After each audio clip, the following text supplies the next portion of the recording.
હું એવું નથી કીધું કે છોકરીઓ બેવફા હોય છે કે છોકરીઓ દગાબાજ હોય છે, પણ ક્યાંક ને ક્યાંક એવી મજબૂરીઓ નડતી હોય છે. કીર્તિ પટેલ દ્વારા એક કિસ્સો બહાર આવ્યો છે અને જેની અંદર સચિન એટલે કે ગોગાનો લાડકો કરીને એક ક્રિએટર છે, ઇન્સ્ટાગ્રામનો સ્ટાર છે, અને એની સાથે કંઈક બનાવ બન્યો છે એવો કંઈક કિસ્સો બહાર આવ્યો છે, જેની અંદર સોશિયલ મીડિયાના બહુ મોટા નામચીન ઇન્ફ્લુએન્સર છે અને એમની દીકરી સાથે એમને કંઈક લવ હતો, અને એની પછી જે શું બનાવ બન્યો છે એ કીર્તિ પટેલ દ્વારા બહારો પાડવામાં આવ્યો છે, જેની અંદર એવું કહેવામાં આવી રહ્યું છે કે છોકરા ઉપર ઘણી બધી કલમો લગાવવામાં આવી છે, 2 વર્ષથી વધારે જેલમાં રાખવામાં આવ્યો છે જે ગોગાનો લાડકો છે એને, અને એની પછી એના પપ્પા પણ એ પ્રોબ્લેમની અંદર ઓફ થઈ જાય છે અને એ ઘણા સમય પછી જેલમાંથી બહાર આવે છે. એવો કંઈક કિસ્સો છે જેનો કીર્તિ પટેલ ન્યાય અપાવવા માટેની કોશિશ થઈ રહી છે, અને જેની અંદર એના સચિનના સમાજ દ્વારા પણ, જે કોળી પટેલ સમાજ છે એના દ્વારા પણ બહુ જ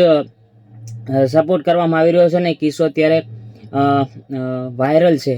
મારો કહેવાનો મિનિંગ એવો છે કે દરેક પ્રેમ કરતી વખતે છોકરા સાથે જ આવું બનતું હોય છે, જેમ કે એના ઉપર ઘણી બધી કલમો લાગવી અથવા તો પ્રેમ લગ્ન કરીને ભાગી જાય છે, ત્યારે એની પછી જે પ્રોસેસ છે એની અંદર 90% એવું સાંભળવામાં મળે છે કે છોકરો ક્યાંક ને ક્યાંક ફસાઈ જાય છે.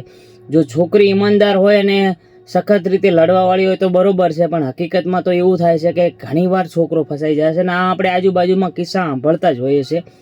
પ્રેમ બંને કરે છે, બંને ગુનેગાર હોય છે આ સમાજના, દુનિયાના. કદાચ જો પ્રેમને ગુનો માનતા હો તો સજા એકને કેમ થાય છે એ સમજવા જેવી વસ્તુ છે, ને આજના હરેક યુવાનને પણ સમજ લેવાની જરૂર છે કે ક્યારેક તમે પ્રેમમાં એટલા બધા ઊંડાણમાં ઉતરી જાઓ છો અને જે પગલું ભરો છો, ધારો કે કોઈની સાથે ભાગી જાઓ છો કે પ્રેમ લગ્ન કરો છો કે કોર્ટ મેરેજ કરો છો, તો એની અંદર પૂરેપૂરી સાવધાની રાખજો.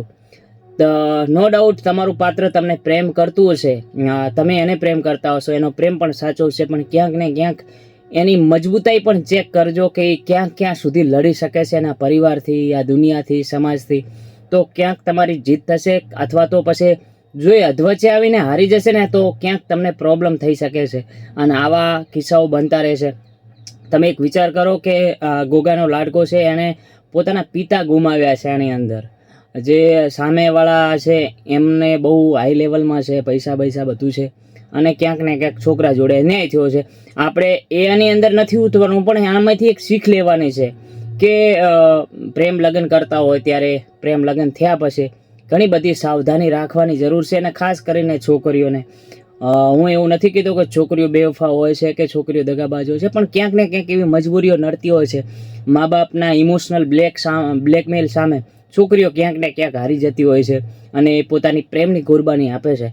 તો મારું માનવું એવું છે કે જો તમે પરિવાર સામે હારી જવાના હોય ને તો એક સમય પછી તમે તમારા પાર્ટનરને જણાવી દેજો કે બસ આટલો, આનાથી વધારે હું નથી વધી શકું એમ, અને હું તારી સાથે લગ્ન નહીં કરી શકું, કોર્ટ મેરેજ.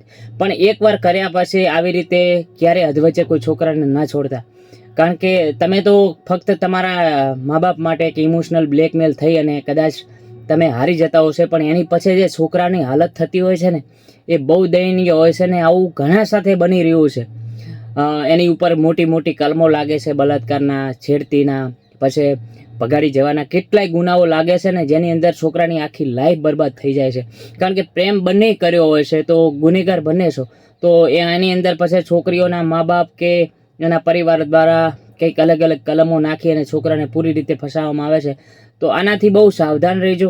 પ્રેમ કરો છો તો કરો, પણ એનાથી આગળ જ્યારે લગ્ન જીવન માટે વિચારો છો, કોર્ટ મેરેજ માટે વિચારો છો, ત્યારે બહુ સાવધાન રહેવાની જરૂર છે. કીર્તિ પટેલ દ્વારા આ કિસ્સો બહાર પાડવામાં આવ્યો છે, પણ હકીકત એ છે કે આમાંથી ઘણું બધું શીખવા મળે છે. આ એક સાથે નથી, હજારો છોકરાઓ સાથે છે થતું આવ્યું છે જે પ્રેમ કરે છે, ક્યાંક ને ક્યાંક કોર્ટ મેરેજ કરે છે, અને જે ગોગાનો લાડકો છે એને પણ જલ્દી ન્યાય મળે.